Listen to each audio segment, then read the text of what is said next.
Ya, oke. Selamat sore, assalamualaikum, salam sejahtera buat kita semua. Kita langsung mulai aja. Kita akan diskusi dan tanya jawab mengenai fenomena yang lagi terjadi, lagi marak banget dan sampai viral di mana-mana dan berbahaya. Jadi kita mau bahas tentang fenomena judi online, investasi bodong, dan perdagangan derivatif atau yang mungkin teman-teman sering lihat kayak trading-trading gitu ya, entah forex, emas dan lain sebagainya. Kita mau bahas di sini karena banyak sekali saya lihat teman-teman nih yang sudah tahu itu nggak bener tetap diikutin dan banyak yang jadi korban. Dan juga sekalian edukasi karena tidak ada salahnya ya kita belajar dari pengalaman orang lain sehingga kita tidak mengalami hal yang menimpa teman-teman kita yang jadi korban. Dan ini juga buat teman-teman bisa menyampaikan informasi ini ke teman-teman yang lain ya, bisa diedukasi juga. Jadi biar bisa bermanfaat ke banyak orang tentang yang namanya ya ini fenomena-fenomena aneh bin ajaib yang terjadi di negara kita di Konoha ini ya. Nah, di sini yang mau saya sampaikan itu adalah yang pertama dulu nih, judi online ya. Jadi judi online ini sekarang lagi marak banget ya. Kalau mungkin teman-teman tahu aplikasi-aplikasi di Play Store kemarin-kemarin ya, beberapa waktu lalu itu banyak banget masuk ke top apps, masuk ke aplikasi yang paling sering di-download itu ya aplikasi-aplikasi judi online. Ya, gambar-gambarnya poker, kartu gitu kan, gambar-gambarnya kayak slot yang ada 777 angkanya itu, jackpot segala macam. Atau banyak bahkan dipromosikan atau di-endorse oleh artis-artis yang sangat terkenal ya, seperti kita tahu ya Wulan Guritno. Jadi kita tahu Wulan Guritno ini artis ya yang nggak salah apa-apa sebenarnya. Namanya artis kan cari duit dari endorsement, dari sponsor, dari dia mengiklankan barang atau jasa yang dia endorse kepada publik. Nah sayangnya Wulan Guritno itu ya bisa dibilang apa ya dia terjerat, salah satunya ada pasal yang menyatakan bahwa di Indonesia itu kita tidak boleh judi. Pertama ya, kita tuh tidak boleh judi. Judinya seperti apa dijelaskan di undang-undang terkait, nanti silakan teman-teman baca. Yang kedua, kita juga tidak boleh mempromosikan judi ya secara satu arah atau secara publikasi ya. Jadi ya banyak banget yang korban-korban itu endorse selebgram ya, kan selebgram enak tuh dapat duitnya. Kamu mau nggak dapat duit nih, saya kasih duit buat kamu sponsor slot judi saya gitu. Oke, bayar berapa? 3 juta ya. Dengan senang hati dia mempromosikan aplikasinya atau slotnya itu ya. Cuman permasalahannya gini, dia nggak tahu kalau itu melanggar undang-undang. Makanya banyak yang kena kecaman dari kepolisian atau pihak terkait yang tidak boleh mempromosikan judi. Nah, faktanya begini gitu loh. Faktanya udah terlanjur kesebar dulu, udah terlanjur di mana mereka ini menjadi penghantar pesan-pesan tentang judi online gitu. Makanya banyak banget ya. Tahun 2023 ini ada 124.439 konten judi online yang sudah ditutup. Ya, yang mempromosikan atau yang mempublikasikan yang namanya judi online. Nah, jadi kemarin ini kan judi banyak sekali mana-mana. Nah, sekarang sudah mulai berkurang ya, Terutama yang paling banyak itu di Instagram, teman-teman. Di platformnya Instagram, platformnya Facebook, di YouTube ada cuman biasanya lewat iklan ya kalau di YouTube. Nah, Kominfo melalui petingginya ya Bapak Budi Ari Setiadi itu kita punya gerakan 7 hari kalau nggak salah ya, kemarin saya baca beritanya 7 hari kita hilangkan judi online di muka Indonesia ini. Dan terbukti udah banyak banget ya konten-konten yang diblokir ya, yang sudah hilang dari YouTube, yang hilang dari Facebook, yang hilang dari Instagram. Tapi ternyata juga masih ada, makanya hati-hati buat teman-teman yang terkecoh, terutama teman-teman yang di desa ya. Di sini saya yakin teman-teman di desa yang kurang literasi keuangannya, kurang pendidikan tentang finansialnya, hati-hati ya, jangan sampai diiming-imingi ayo ikut nih top up isi saldo deposit 100.000, kalau kamu main nanti bisa dapat 2 juta. Wah, hati-hati. Sesuatu hal yang terlalu berlebihan kayak gitu jangan 100% dipercaya ya, karena biasanya ya itu penipuan atau enggak ya judi online ya. Faktanya ini banyak yang ketipu dan banyak yang menjadi korban karena yang namanya judi online itu sudah diatur ya, aplikasinya sudah diatur dan program untuk yang menang itu adalah pemilik aplikasi atau bandarnya. Jadi kita sebagai pengguna itu sudah pasti dirugikan. Ya mungkin dimenangin sekali 2 kali, tapi ya 10 kali 20 kali kalah, ya sama aja kan. Nanti yang kaya adalah servernya gitu. Makanya hati-hati nih, udah banyak banget yang terjerat kasus-kasus, terutama teman-teman ya yang memang di desa, sekali lagi yang di desa. Jadi saya minta tolong ya, harap pengertiannya untuk menghindari yang namanya judi online. Ya nanti teman-teman boleh cerita di belakang kalau memang ada pengalaman atau kisah-kisah yang bisa dibagikan kepada teman-teman di sini tentang judi online. Jadi kita ini sedang banyak sekali uangnya tersedot ke judi online, nilainya triliunan teman-teman. Makanya ya gini loh, logikanya begini. Kalau banyak dari kita yang main judi online, artinya kan uangnya hilang. Nah permasalahannya nih, uangnya hilang kalau di Indonesia nggak apa-apa gitu, karena ya uangnya muter di Indonesia. Permasalahannya judi online itu servernya bukan di Indonesia, servernya itu di Kamboja, di luar negeri gitu ya. Dimana di Kamboja sana mereka memang mencari uang lewat judi itu halal dan legal gitu. Di sana itu kan agamanya bukan Islam ya, mayoritas, dan mereka kenegaraannya boleh tuh berjudi di sana. Makanya mereka bikin servernya di Rusia, servernya di Kamboja, biar apa? Di sana legal, tidak dilarang gitu loh. Nah, tapi kalau di Indonesia kan dilarang gitu. Jadi pinter nih mereka, uangnya tuh dilarikan ke luar negeri melalui rekening asing. Nah, makanya banyak banget tuh keluar masuk rekening asing nilainya triliunan rupiah. Nah, sudah banyak sih yang diblokir, tapi tetap masih ada bocor-bocor yang namanya duit haram kan, duit panas gitu ya. Jadi hati-hati. Nah, jadi apa? Duitnya ke luar negeri. Di Indonesia perputaran uangnya jadi sedikit, makanya hidup tambah susah gitu loh. Cari uang tambah susah. Kenapa? Karena uangnya ke luar negeri ya. Luar negeri yang kaya gitu loh, di Kamboja, di Rusia yang kaya. Kenapa ya? Karena memang begitu cara mainnya. Ya, dulu kan kita menjajah itu lewat yang namanya kayak Belanda gitu ya, dateng agresi militer ya kan, pakai tank, nembak-nembak, pakai senapan. Wah, sekarang enak banget untuk menjajah negara itu, tinggal install aplikasi ya, judi online, selesai, habis tuh.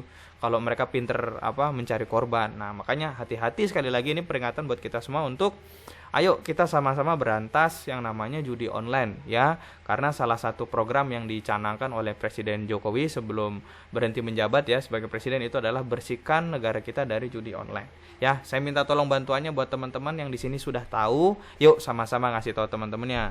Ya, Wulan Guritno yang artis saja bisa kena kasus loh. Apalagi teman-teman yang orang biasa ya, terutama yang dari desa.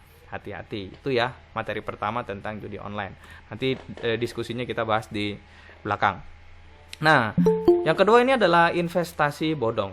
Nah, di sini mungkin ada yang belum tahu ya, investasi bodong gitu ya. Saya jelaskan 2 kata ini dulu. Investasi itu adalah kita berkorban dengan uang kita sedikit, atau dengan waktu kita sedikit, atau dengan sesuatu yang kita korbankan di saat ini untuk mendapatkan keuntungan di masa yang akan datang. Baik keuntungannya secara keuangan, yaitu namanya investasi keuangan, baik itu mungkin secara properti, itu namanya investasi properti, atau mungkin di investasi waktu ya, sekarang kita kerja keras, besok kita bebas gitu. Jadi investasi itu bersakit-sakit dahulu, bersenang-senang kemudian. Nah, itu seperti itu kata yang benar. Nah, masalahnya ini kata keduanya ini nggak benar nih. Kata keduanya ini bodong. Nah, bodong itu referensinya adalah sesuatu yang palsu, sesuatu yang tidak ada, sesuatu yang tidak benar ya, atau ya kosong melompong ya, kosong melompong. Jadi investasi bodong itu artinya ya itu kita mengorbankan sesuatu, baik waktu, tenaga, uang, dan pikiran kita untuk mendapatkan sesuatu hal yang tidak ada nilainya atau bodong gitu loh. Ya bahaya gitu, kita udah capek-capek ya kan berkorban, bodong ya, ini kan bahaya gitulah. Makanya saya perlu jelaskan nih yang sudah banyak terjadi. Nah, jadi Bu Sri Mulyani ya, Menteri Keuangan di Republik Indonesia itu bilang per tahun 2020-2019 kemarin itu udah banyak banget orang yang ketipu dan nilainya triliunan. Dan sekarang bukannya tambah habis, tapi tambah banyak. Kenapa tambah banyak? Karena gini, orang itu kan kemarin COVID banyak ya yang di PHK. Orang yang kemarin itu banyak yang kehilangan pekerjaan, atau usahanya turun, atau intinya kehidupannya memburuk lah. Akhirnya mereka ini berpikir untuk mencari penghasilan ya dengan cara yang gampang gitu loh. Ya makanya mereka mencari-cari nih, apa sih ya uang saya ini diapain ya biar bisa dapat penghasilan. biar bisa dapat capital gain atau keuntungan secara kenaikan nilai, atau mungkin dapatin cash flow, penghasilan rutin gitu kan, mingguan, bulanan gitu. Akhirnya banyak mereka yang, wih, ada nih orang nawarin nih, nabung ya, 10 juta setiap bulan dapat duit ya 2 juta, nggak usah ngapa-ngapain. Ayo langsung titip dananya ke rekening ini. Begitu ditransfer kan, karena dia semangat, wah bisa nih, aku taruh 10 juta setiap bulan, aku nggak ngapa-ngapain, gue dapat 2 juta nih. Wah enak banget nih. Dikasihlah duitnya nih, ditransfer. Setelah ditransfer, ditunggulah dia 1 bulan.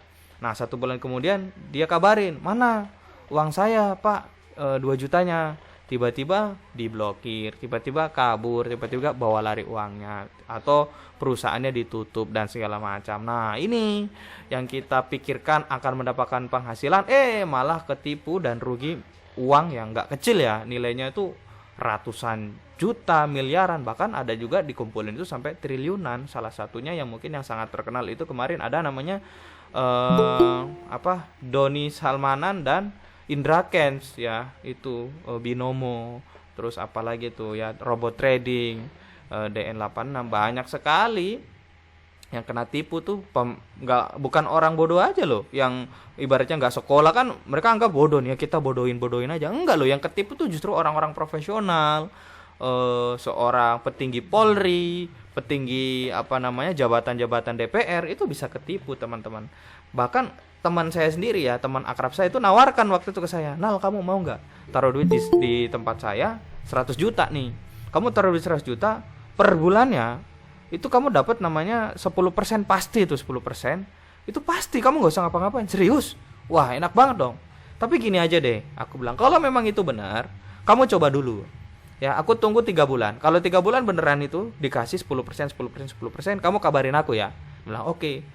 Baru jalan 1 bulan tiba-tiba masuk di Metro TV kalau nggak salah, sama di RCTI ya, penipuan korban robot trading bernilai 46 miliar hanya dalam waktu 2 bulan. Wah, teman saya itu dia punya rumah dijual, sertifikatnya dijual kan, ada juga yang dia agungkan BPKB mobil segala macam, dapat uang cash, uangnya dipakai tuh buat investasi bodong. Wah ternyata ketipu, rumahnya hilang ya, dia malah ketimbun utang itu kan. Jadi wah bahaya sekali nih. Kenapa bisa terjadi seperti itu, kata Bu Sri Mulyani? Karena orang-orang kita itu tidak punya namanya literasi keuangan atau pemahaman tentang finansial. Sri Mulyani selaku Menteri Keuangan bilang, itu PR kita sebagai warga negara yang paham keuangan, mengedukasi teman-teman kita, saudara-saudara kita, rakyat-rakyat kita yang seluruh di Indonesia ini untuk tidak terjerat dengan untuk tidak terjerat dengan investasi bodong. Nah, ada beberapa ciri-ciri yang gampang banget kita teliti tuh, investasi penipuan gini, dicek aja, ya kan? Itu dilindungi enggak kita sebagai investornya? Kalau kita dilindungi, berarti kita aman. Contoh, kita kalau investasi dananya disimpan di bank. Kalau di bank itu kan ada regulator atau yang membuat peraturan ya. Ada namanya OJK. Kalau kita naruh di dalam deposit itu kita masuk di kategori uang yang diamankan oleh LPS, lembaga penjamin simpanan ya. Nah, berarti duit kita aman itu dengan rate yang sesuai gitu ya, 4,5% sampai 5% per tahun. Ya kalau udah lebih daripada itu, misalkan 30% per tahun, ya hati-hati, itu udah fix penipuan tuh kalau deposito segitu. Nah terus kayak asuransi ya kan, naruh duit di asuransi nanti dikasih janji-janji yang luar biasa, ternyata asuransinya penipuan ya, kayak kasus Jiwasraya, Kresna dan segala macam. Hati-hati. Walaupun memang masuk di OJK, ya kita harus cek lagi. Ini benar-benar pemilik perusahaannya dan niatnya ini bagus apa enggak gitu. Kalau saya sendiri sih, ya makanya saya menghindari asuransi teman-teman. Selain saya tidak setuju dengan prinsipnya karena saya Muslim. Yang kedua, ya saya bisa kok ya punya manajemen keuangan yang baik gitu tanpa harus asuransi. Asuransi itu kan ibaratnya kita males nih ngurus uang, ya kita setor aja ke perusahaan asuransi untuk kesehatan ya kan, untuk asuransi masa depan, pendidikan ya saya kan bisa gitu nabung sendiri gitu, jadi nggak perlu pakai investasi yang tidak jelas atau yang saya tahu itu kurang menguntungkan gitu. Makanya belajar sama-sama, nanti bisa diskusi, bisa ngobrol bareng-bareng tentang yang namanya investasi yang benar gitu. Kebetulan Saya sudah melakukan investasi yang benar itu sudah 7 tahun belakangan ini ya. Jadi saya sudah 3 tahun 4 tahun usaha dapat uang, uangnya saya investasikan. Ya yang simpel-simpel aja. Nanti kalau mau tahu kita bisa bahas di sesi diskusi. Ini ya investasi bodong, hati-hati nih. Nah yang ketiga, nah ini nih teman-teman nih banyak banget sekarang nih aplikasi-aplikasinya tuh ya. Ya kita sebut namanya perdagangan derivatif. Perdagangan derivatif ini banyak sekali ya. Ada perdagangan untuk mata uang, forex, ada perdagangan untuk yang namanya emas, ya kan? Ada perdagangan yang namanya komoditas minyak, ada lagi yang Bitcoin atau cryptocurrency. Wah, ini banyak sekali, teman-teman. Nah, saking banyaknya ini banyak banget kan pilihannya. Sampai kemarin ada salah satu teman-teman di sini, saya lupa namanya, orang Malang gitu ya. Orangnya ada nggak di sini? Saya lupa, kayaknya nggak ada. Itu ada salah satu teman, ya kita sudah kasih tahu beberapa waktu lalu, kamu jangan aneh-aneh mas gitu. Saya nggak mau sebutin namanya ya buat penjaga privasi. Ya kalau kayak gitu resikonya tinggi. Nggak apa-apa mas, dicoba aja, cuman 10 juta kok. Ya saya sudah kasih tahu ya, saya sudah kasih tahu. Dia ngeyel, dia tetap tuh taruh duit 10 juta, berharap wah nanti balik jadi 15 juta beberapa bulan ke depan. Sebulan kita tunggu, 2 bulan kita tunggu, 3 bulan dia ketemu, saya kabarin lagi, mana uangnya? Bener mas, katamu mas, uangnya nggak bisa ditarik. Udah saya coba tarik dolar, karena kan dia dalam bentuk dolar itu nggak bisa. Mau ditarik nyangkut gitu duitnya, cuman bisa ditarik 1 juta. Lah sisanya itu nggak bisa diapa-apain ya, kita ikhlasin aja lah akhirnya. Waduh kan kocak gitu ya. Banyak pialang-pialang yang memang mereka itu ilegal gitu loh. Ilegal itu artinya memang tidak terdaftar, apalagi kita di Indonesia itu ada badannya yang menanggulangi pialang-pialang ini, yang tentang trading ini. Hati-hati, tidak semuanya resmi ya. Yang resmi itu masuk di namanya Bapepti ya, yang mereka benar-benar dilihat terus lah 24 jam ya, apakah dia melakukan tindakan yang melanggar undang-undang apa tidak. Ada beberapa juga yang saya lihat itu ya karena pengen nyoba ya kan, akhirnya ketagihan. Dia pakai namanya margin, dia pakai namanya utang, ya kena margin call, dilikuidasi asetnya. Akhirnya tiba-tiba dari duit 10 juta, karena dia pakai margin leverage 10 kali, 10 juta dikali 10, 100 juta. Ya kalau untung kan enak ya, dikali lipat 10. Kalau rugi juga, ruginya dikali 10. Dia uangnya cuma 10 juta, ya kan? Kalau pakai daya ungkit ya, leverage atau utang margin, itu 10 jutanya itu dikali 10 bisa sampai 100 juta. Jadi dia malah ngutang 90 juta. Itu ada. Bahkan ada nih orang yang resikonya sangat tinggi banget ya. Dia hanya main detik-detikan aja tuh. Salah satu teman saya di Surabaya, dia top up pakai dana 100 juta dikali 500 ya. 100 juta dikali 500 itu berapa? 5 miliar. Dia harapannya 5 miliar, dia itu harapannya 5 miliar, dia dapat 10%-nya 500 juta. Biar bisa untung 500% dalam waktu singkat gitu loh. Di trading Bitcoin, pakai future future spot gitu ya, yang saya nggak boleh sebut sini nanti ketahuan. Nah, akhirnya apa? Dia salah gitu. Dia salah mengambil posisi lah, bahasanya salah ngambil posisi. Bro, aku harusnya gini. Dari uangnya 100 juta itu yang dia utang itu sampai 430-an juta yang dia utang. Padahal uangnya 100 juta. Harusnya kan kalau orang main perdagangan derivatif ini ya, kalau main aman ya paling separah-parahnya duitnya habis. Ternyata enggak. Kalau perdagangan derivatif itu ya, apalagi kalau pakai akun yang leverage gitu ya, wah itu bahaya sekali, bisa sampai minusnya itu bisa ratusan juta bahkan miliaran.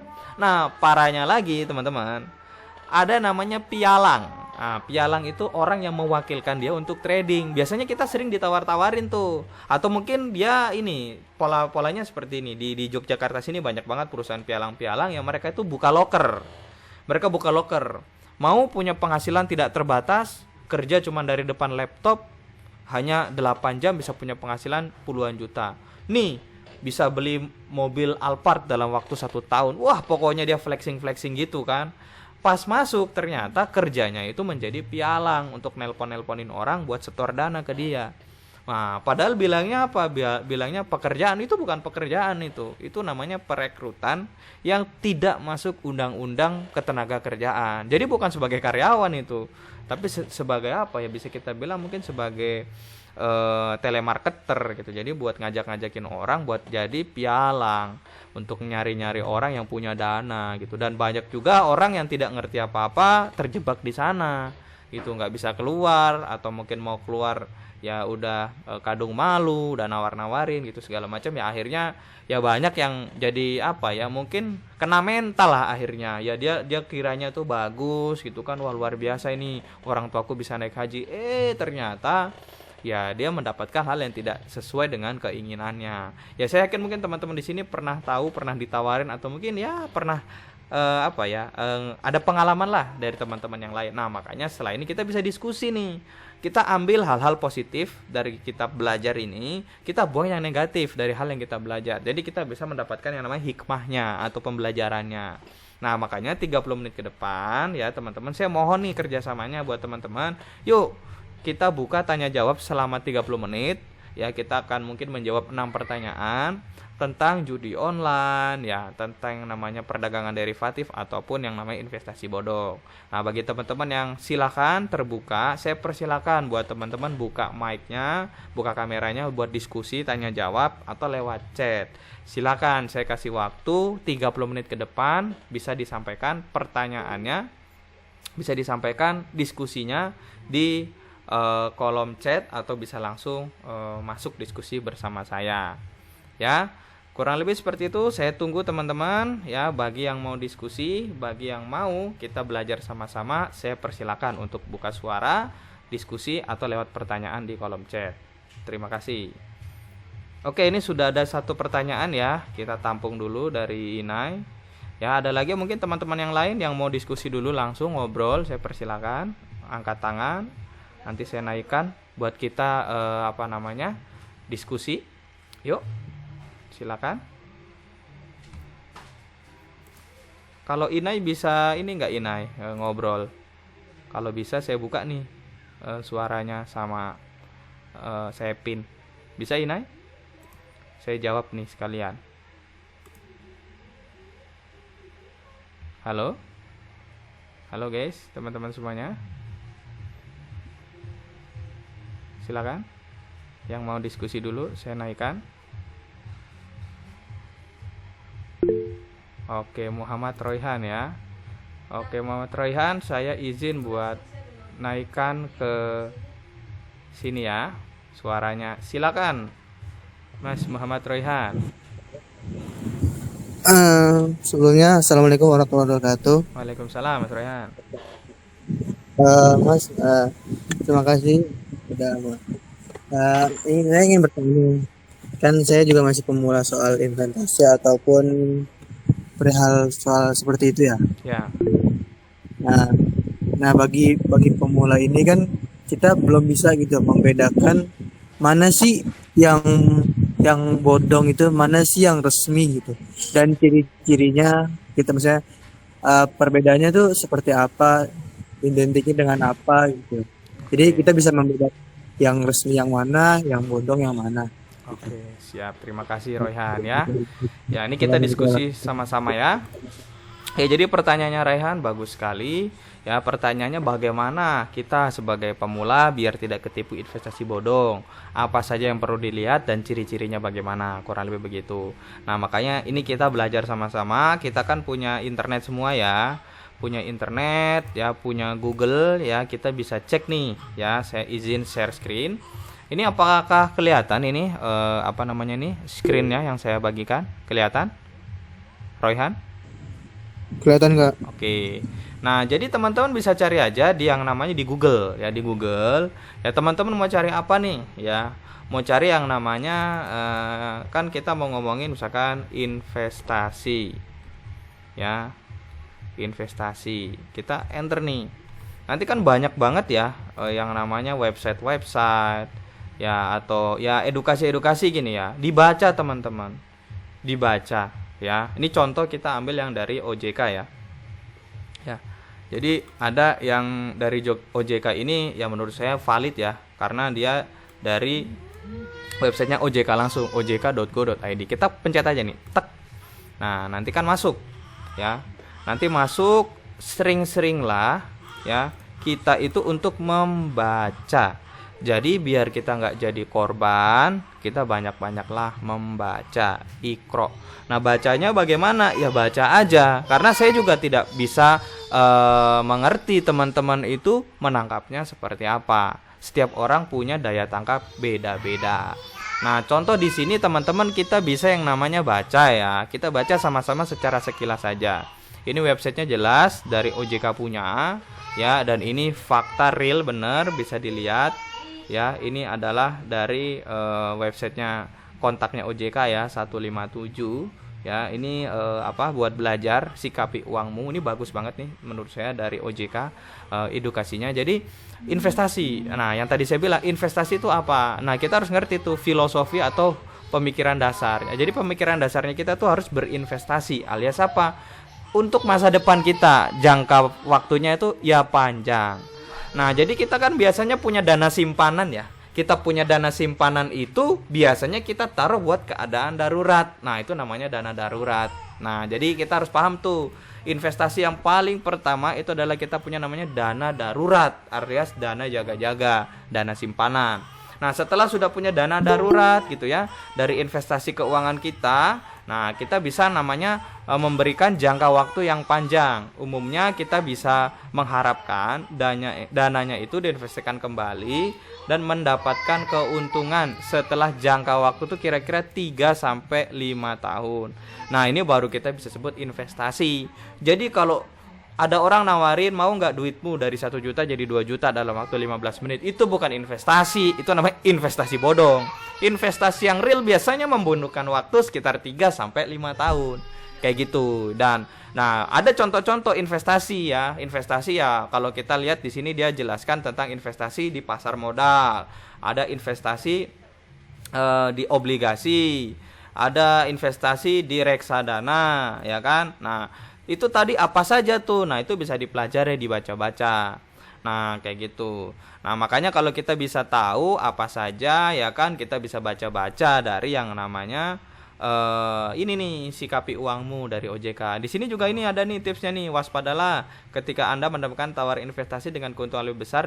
Ah, ini patokannya nih, suku bunga deposito. Ya, jadi suku bunga deposito berapa persen? Kan 5%, tiba-tiba Anda ditawarkan keuntungannya bisa 100% per tahun. Wah, hati-hati, dicek lagi. Nah, karena ciri-cirinya itu kalau terlalu luar biasa gitu biasanya penipuan. Nah, ini bisa kita klik di sini. Tek. Nah, nanti muncul dan nanti di sana ada yang namanya penjelasannya ya, penjelasannya, resikonya dan segala macam, kurang lebih seperti itu ya. Sekali lagi membaca. Banyak-banyak membaca sehingga kalau kita membaca kita bisa dapat namanya ilmu sehingga kita terhindar dari yang namanya penipuan. Kurang lebih seperti itu ya. Jelas ya Royhan ya atas pertanyaannya ya. Ya, ya Kak.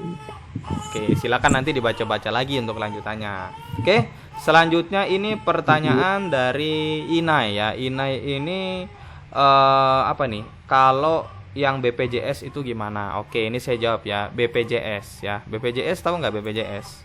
BPJS. Ini BPJS yang mana nih? Ketenaga kerjaan atau kesehatan? Lebih tepatnya yang mana nih Inai ini? Biar bisa lebih cek buat belajar ya kita ya. Sekali lagi kita sama-sama belajar di sini biar kita pinter ya. Oke, BPJS Kesehatan ya. Nah, ini websitenya resmi langsung dari BPJS Kesehatan. Kita bisa buka bpjskesehatan.go.id. Saya nggak tahu nih cepet apa nggak internetnya. Biasanya BPJS karena banyak yang akses jadi lemot. Oh, ternyata nggak kenceng.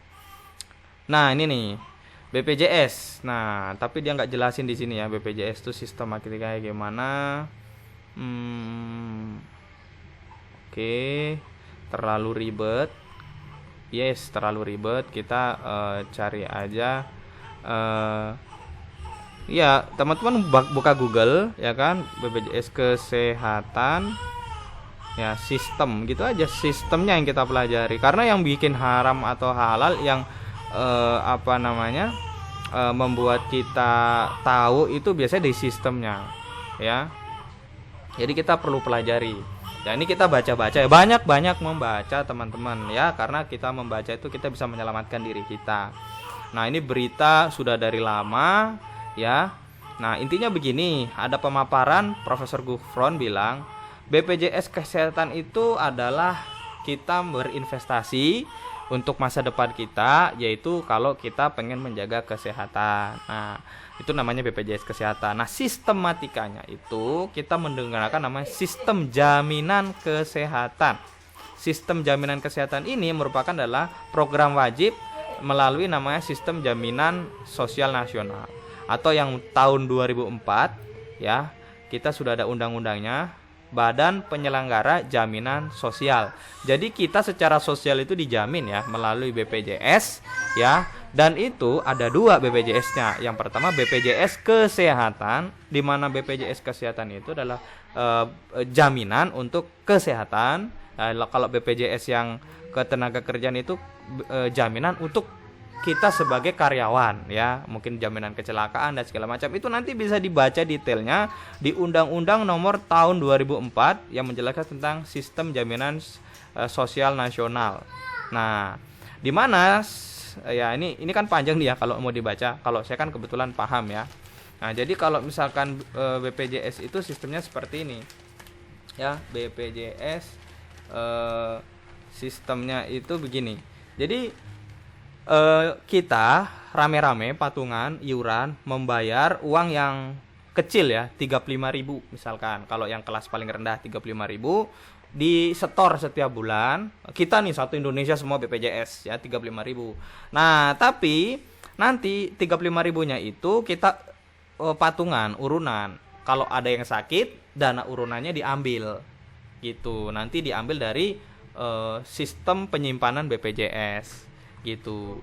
Nah, jadi BPJS itu ya kayak nabung rame-rame ya, patungan. Nanti kalau ada yang sakit uangnya dipakai dia gitu. Gantian kalau kamu sakit dipakai dia gitu. Terus uangnya diapain? Nah, ini yang agak saya gimana ya, kayak sama BPJS tapi ya mau gimana lagi ya. BPJS itu investasinya ke instrumen-instrumen apa ya? Nih. Jadi BPJS itu mereka dananya itu disimpan sama BPJS ya, terus diputer, diinvestasikan ya.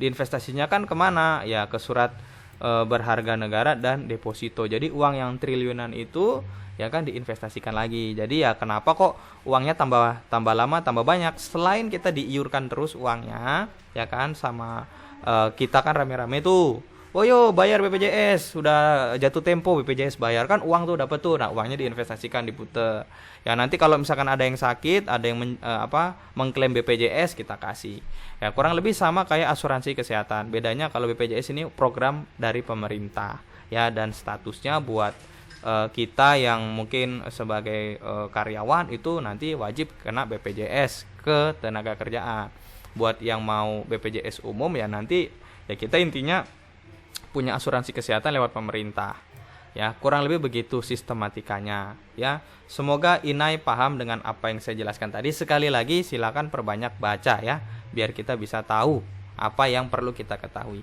Begitu ya Inai ya, apakah sudah terjawab? Oke, ini pertanyaan lanjutan. Tapi kok kadang di rumah sakit agak digimanain gitu kakak sama pihak RS-nya? Iya, karena BPJS itu rumah sakitnya tuh nggak langsung dapat duit dari kita. Beda dengan umum. Kalau umum kan kita bayar nih uang nih ke rumah sakit, ya rumah sakit senang dong dapat duit. Tapi kalau misalkan BPJS itu tidak langsung dapat duit rumah sakitnya, karena kita kan nggak bayar, yang bayar pemerintah. Nah, pemerintah itu menggunakan yang namanya tempo pembayaran gitu. Kadang-kadang pembayarannya 1 kuartal atau 3 bulan. Ada juga pembayaran yang 1 semester. Dan itu kan banyak banget ya orang yang ikut BPJS. Makanya ngantrinya naujubillah min dzalik kalau BPJS ya. Berangkatnya jam 7 pagi, pulangnya jam 7 malam. Kayak begitu. Jadi ya memang sistem BPJS ini karena untuk rakyat, jadi ya merakyat sekali gitu. Jadi kalau teman-teman yang memang mau dapatkan jaminan kesehatan, ya menurut saya jaminan terbaik adalah lewat Allah Subhanahu wa taala. Kita banyak-banyak berdoa sama Allah buat diberikan kesehatan. Nah, itu kalau saya Ina ya. Tapi kalau mau BPJS juga nggak apa-apa. Ya buat jaga-jaga aja. Semisal terjadi apa-apa gitu. Atau kalau memang punya duit agak banyak ya mungkin bisa pakai asuransi ya. Ya silakan ya, semua kembali ke pilihan masing-masing. Oke, semoga terjawab ya Inai ya. Selanjutnya ini ada pertanyaan yang mau diskusi lagi, boleh?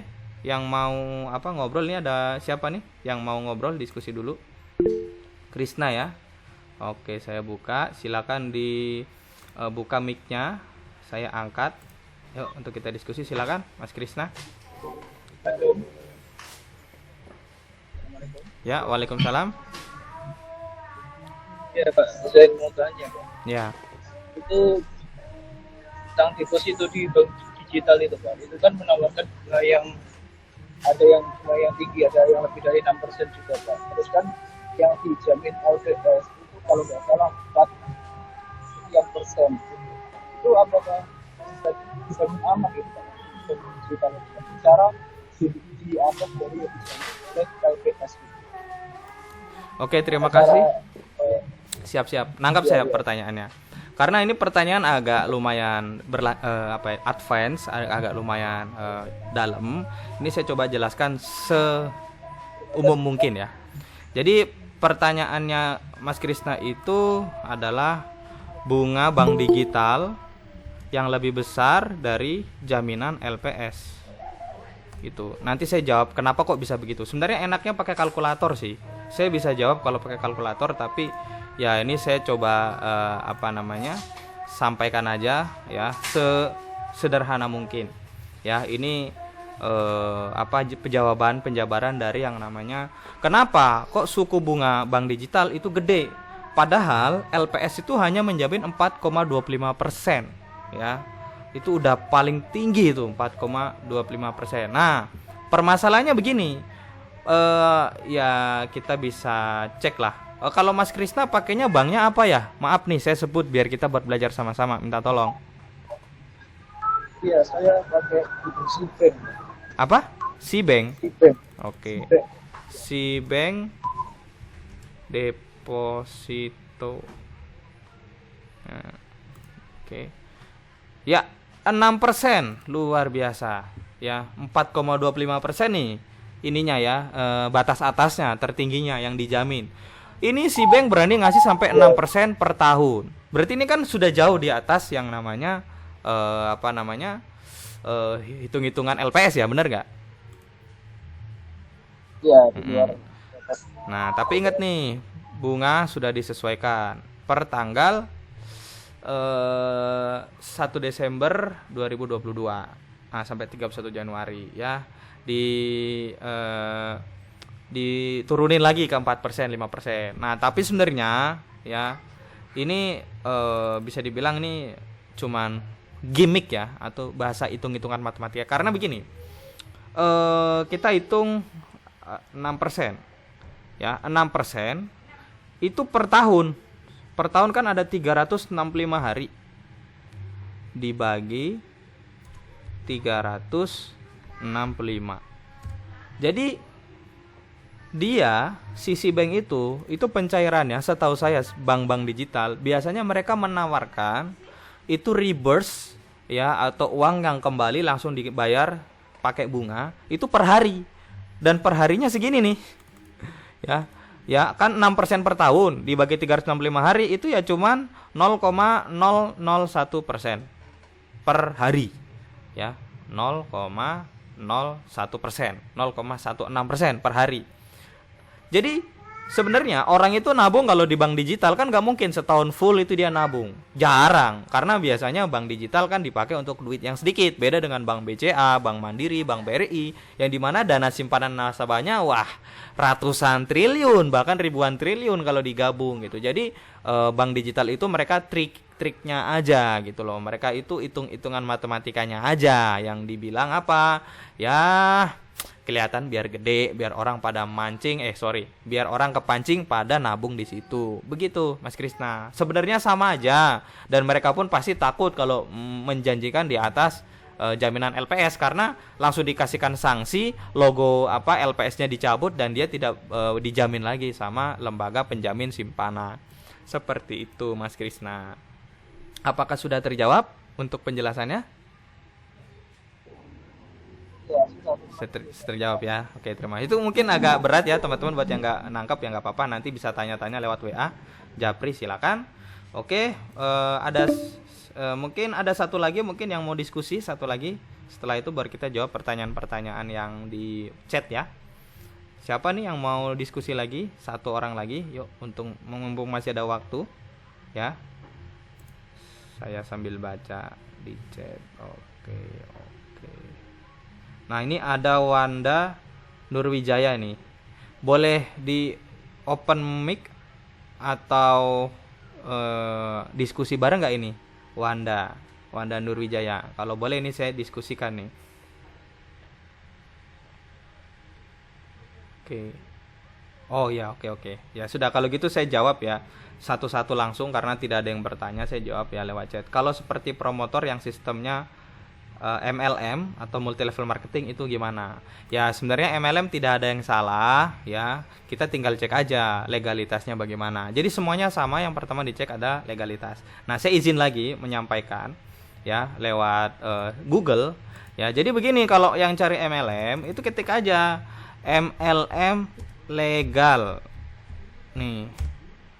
MLM legal gitu. Nanti pelajari ya, baca-baca bisnis MLM yang legal itu seperti apa, cara memilih bisnis MLM yang aman itu seperti apa. Karena ada yang namanya skema piramida, teman-teman ya. Jadi teman-teman bisa pelajari di website nih. Ini contoh nih, kita buka kalau MLM itu teman-teman bisa buka yang namanya apli.or.id seperti yang ini ya. Ini bisa kita klik. Nah, nanti akan muncul ke websitenya Apli, karena asosiasi yang melegalkan MLM di Indonesia itu namanya adalah Apli. Jadi orang kalau sudah masuk Apli MLM-nya ya, ini. Jadi orang kalau sudah masuk MLM yang resmi masuk di Apli, dia pasti akan mendapatkan ini surat izin usaha penjualan langsung SIUPL ya, sesuai dengan undang-undang penerbitan pemerintah ya, yang dimana perusahaan berbasis surat penjualan langsung itu ada peraturannya ya. Beberapa peraturannya seperti dia harus mempunyai namanya dokumen pemenuhan tanpa memerlukan verifikasi sebagai berikut. Ini ada program pemasarannya, marketing plan-nya. Terus kode etiknya harus dikasih tahu. Terus ada kontrak kerjanya sebagai distributor atau member di MLM tersebut itu seperti apa. Apakah dia merugikan atau menguntungkan. Kayak begitu. Jadi ada semua, silakan dibaca. Selanjutnya dia harus benar-benar menghilangkan yang namanya kerugian-kerugian. Contoh kalau misalkan dia tidak bisa diverifikasi atau dia melebih-lebihkan payout. Payout itu penghasilan yang dikasih dari perusahaan ke distributor itu lewat dari 60%. Karena kalau sudah lewat dari 60% ini bahaya. Ada indikasi perusahaan tersebut itu cuma mau berdiri sebentar. Ya, setahun 2 tahun habis itu tutup. Setelah udah dapat cuan dia tutup. Hati-hati, ini bisa ketipu banyak. Dan ada misalkan presentasinya dicek. Kan biasanya orang MLM tuh sering presentasi ya. Sering presentasi, nah presentasinya itu dicek ya, dikirimkan ke email ya, terus dideteksi sama Kementerian Perdagangan apa betul programnya baik, bermanfaat segala macam. Nah, setelah dicek itu nanti masuk sebagai anggota. Nah, di anggota, nah ini beberapa peraturan yang harus dipenuhi itu harus dikirimkan semua dan harus bahasanya ya betul-betul diikuti semua peraturan ya. Nah, terus akhirnya dia terdaftarlah sebagai anggota. Dari 1000 lebih perusahaan MLM di Indonesia, hanya 112 perusahaan MLM yang legal, teman-teman. Ya, hanya 112 nih, kita bisa lihat nih ada For Life, AB, Amway, M1 segala macam nih, kita lihat nih. Ini kalau teman-teman ditawarin MLM yang masuk di Apli, itu tenang aja teman-teman. Dia MLM-nya tuh legal. Ya, legal. Jadi tidak melanggar perundang-undangan ya. Ini Tupperware, CNI, ya, Coway, terus apa tuh? Apalagi nih? Elken, Enagic, apalagi kita buka semuanya nih sampai selesai nih. Greenworld, HWI, HDI, OW, HNI, Herbalife, Healthyway. Pokoknya buka aja. Kalau dia masuk di sini berarti dia secara undang-undang dia memenuhi, dan ini resmi. Dari sekian ribu cuman ada 112 yang benar-benar resmi. Ya, teman-teman mungkin ada yang keluarganya bergabung di MLM tersebut atau temannya. Ya nggak apa-apa, kalau di sini nggak apa-apa karena dia legal. Ya, Oriflame ya kan. Terus apalagi Lifewell ya kan. Nih Sante, terus apalagi Tiens, terus apalagi nih Ya, kalau masuk di sini ya, ada lagi nggak? Nih udah mentok nih. Jadi 112 perusahaan ini yang logonya ada di sini, mereka semua itu legal, aman, halal.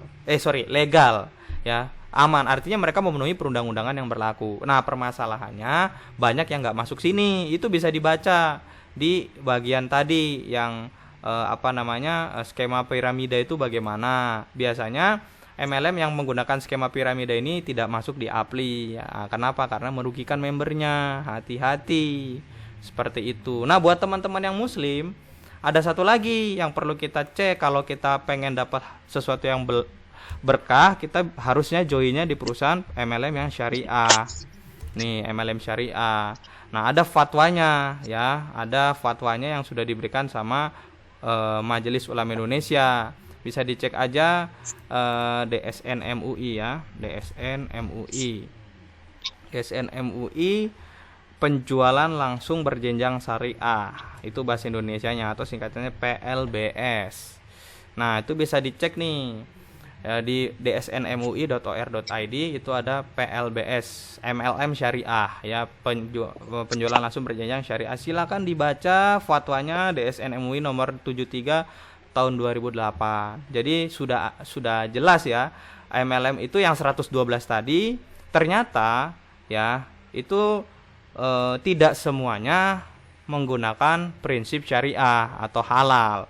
Nah, dari 112 perusahaan MLM di Indonesia yang legal, hanya sedikit sekali yang masuk di DSN MUI atau sebagai MLM syariah. Nah, beberapa di antaranya ada di sini nih, cuman ada 12 perusahaan. Jadi yang tadi legal, kalau yang ini legal dan halal. Jadi kalau teman-teman yang muslim wajib join bergabung di MLM-nya yang 12 ini, seperti PT Keling Nusantara, Armina Reka, Duta Elok Persada, Orindo Alam Ayu atau Riflem, terus Nusantara Sukses Selalu, Singalangi Jaya atau Tiansi Tiens, terus Herba Penawar Al-Wahida, Harmonik Dinam Indonesia, Bandung Eko Sinergi, Momen Global Internasional, Nusa Selaras Indonesia, Millionaire Group.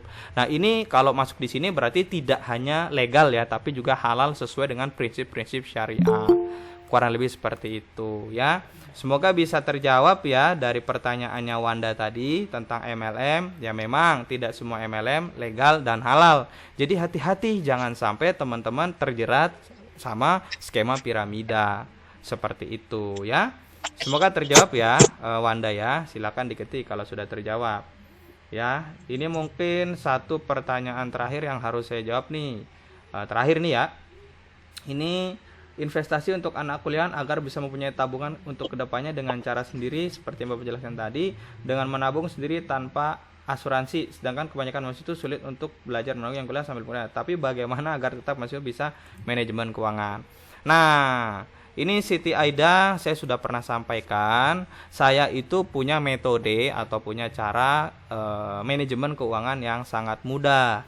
Ya, seperti kita catat pengeluaran kita setiap hari berapa, kita catat juga pemasukan kita setiap bulan berapa, kita bikin posnya ya, pemasukan, pengeluaran, ya itu sesuai nggak angkanya. Kalau pemasukan lebih besar daripada pengeluaran, nah itu baru bisa nabung. Tapi kalau pemasukannya lebih kecil dari pengeluaran, nah itu namanya ngutang. Makanya banyak mahasiswa kejebak pinjol, banyak mahasiswa kejebak utang online. Hati-hati tuh, banyak yang kejebak Shopee, Shopee pinjam, ya kan, pay later, terus ya aplikasi pinjam gitu. Paling banyak sih Shopee saya lihat ya. Jadi ya hati-hati, kalau teman-teman nggak punya uang jangan jangan sok mampu gitu loh. Kalau nggak punya ya nggak punya uang aja, kerja keras, cari duit, cari uang. Nah, nanti bisa konsultasi lewat WhatsApp, saya kasih tahu nih cara menghasilkan uang gitu. Nggak usah repot-repot. Karena untuk kita menabung itu level kedua ya. Level pertama itu yang namanya kita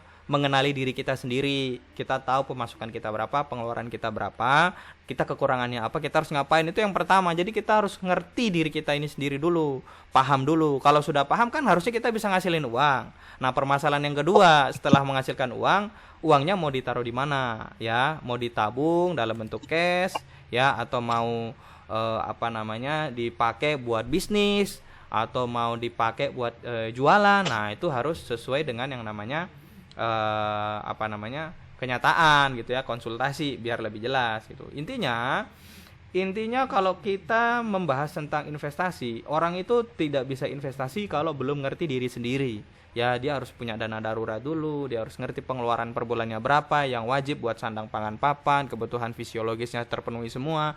Kalau udah semua, dia punya dana darurat selama 6 bulan sudah tercukupi, baru lanjut ke investasi. Jadi investasi itu level ketiga ya. Investasi yang pertama itu belajar diri sendiri, yang kedua itu punya dana darurat, yang ketiga baru investasi. Investasi pun dibagi tergantung resiko tinggi, resiko menengah, resiko kecil. Tujuan investasinya apa? Buat menikah, beli rumah, beli mobil, bayar kuliah buat sampai S2. Nah, itu bisa dibahas secara spesifik karena tidak semua orang sama cara atau pola investasinya. Tapi prinsipnya sama ya, prinsipnya sama-sama kita ke depannya untuk menjadi lebih baik hidupnya. Seperti itu ya Siti Aidah ya. Nanti boleh kalau mau tanya-tanya secara detail tentang yang namanya menabung ya kan, ngitung pemasukan pengeluaran, bikin laporan keuangan pribadi seperti teman-teman yang sudah saya ajarkan dan sudah punya semua. Aman itu mereka, insya Allah nggak bakal terjerat yang namanya ya permasalahan keuangan atau tipu menipu ya segala macam, insya Allah aman. Ya, seperti itu. Ya, ini semoga terjawab ya tadi pertanyaan-pertanyaannya. Oke, kalau untuk pinjol maksudnya gimana nih Wanda? Saya kurang paham. Itu rata-rata yang jadi problem banyak yang pinjol yang nanti bilangnya dijamin profitnya naik. Saya itu bahasanya itu untuk ngomongin bisnis ya. Bisnis itu tidak ada yang pasti naik, teman-teman. Jadi kalau ada orang bilang kamu investasi pasti naik, kamu bisnis pasti naik, hati-hati. Semuanya itu ada resiko, teman-teman. Yang sudah pasti itu kalau di dunia ini tuh ya meninggal itu pasti. Ya, kalau meninggal itu pasti, nggak usah ditanya. Mau Fir'aun pun kan meninggal gitu, mati gitu. Jadi yang pasti di dunia ini ya mati gitu loh. Jadi teman-teman tidak bisa menghindari kematian. Tapi kalau profit itu sangat mungkin sekali ya untuk tidak pasti, karena ya kalau gagal kan nggak profit gitu. Kalau misalkan kita udah terjerat yang namanya hal-hal yang berbau dengan yang namanya pasti itu hati-hati. Tidak ada yang bisa beri kepastian dalam bisnis atau investasi, itu tidak ada. Yang ada hanya berikan yang namanya bahasanya itu safety, keamanan ya. Kalau bahasa di bukunya Richest Man in Babylon itu safety net ya, atau jaring penyelamat ya. Kalau di bukunya security analysisnya David Dodd itu dia bilang ada namanya terjun payung. Ya, kalau kita terjun payung itu kalau nggak pakai pengaman ya jatuh plek mati. Makanya harus punya namanya terjun payungnya itu slek. Nah, biar kita bisa terselamatkan. Jadi selalu ya konsultasi lagi sama yang paham tentang keuangan, ya bisa sama saya tentang hal-hal yang menurut teman-teman itu tidak benar, ngerasa aneh, itu bisa konsultasi. Karena tidak semua hal itu buruk ya, ada juga positifnya ya. Yang mungkin orang banyak bilang investasi bodong itu penipuan semua, yang enggak juga, ada yang benar gitu. Kalau judi udah pasti penipuan ya. Judi itu tidak ada yang benar, teman-teman. Mau teman-teman agamanya Islam atau enggak, judi itu enggak ada yang benar. Udah enggak usah judi, kerja keras aja, jualan, dagang, jangan berjudi. Apapun alasannya, wah saya pengen kaya cepat. Kalau pengen kaya cepat itu bukan judi. Kalau pengen kaya cepat itu jualan. Kalau pengen kaya cepat itu kerja keras gitu ya. Tidak ada yang instan di dunia ini, enggak ada. Hati-hati. Kalau untuk masalah kita investasi itu jangan yang pasti itu biasanya ya dikibulin kita, karena investasi tidak ada yang pasti. Yang ada kita bisa punya namanya jaring keamanan, safety net, sehingga kita masih bisa menanggulangi resikonya. Nah, kalau yang namanya sesuatu hal yang terlalu dilebih-lebihkan, jangan percaya, teman-teman. Selalu pakai otak akalnya biar rasional ya, biar kita tidak termakan omongannya orang sehingga kita nanti malah terjebak ya. Kurang lebih seperti itu ya. Sepertinya untuk diskusi dan tanya jawab kita sudah habis, sudah tidak ada pertanyaan lagi dan sudah tidak ada yang mau diskusi lagi. Saya ucapkan terima kasih buat teman-teman semua yang sudah ikut di Google Meet pada sore hari ini. Semoga bisa bermanfaat ya. Silakan disebarkan kepada teman-teman semua agar tidak terjemurus kepada 3 hal yang tadi. Saya Zainal Fadila Pratama, sarjana komputer, pamit undur diri. Semoga bermanfaat. Saya tutup Google Meet hari ini. Terima kasih. Assalamualaikum warahmatullahi wabarakatuh. Selamat sore buat kita semuanya. Sukses. Waalaikumsalam warahmatullahi wabarakatuh.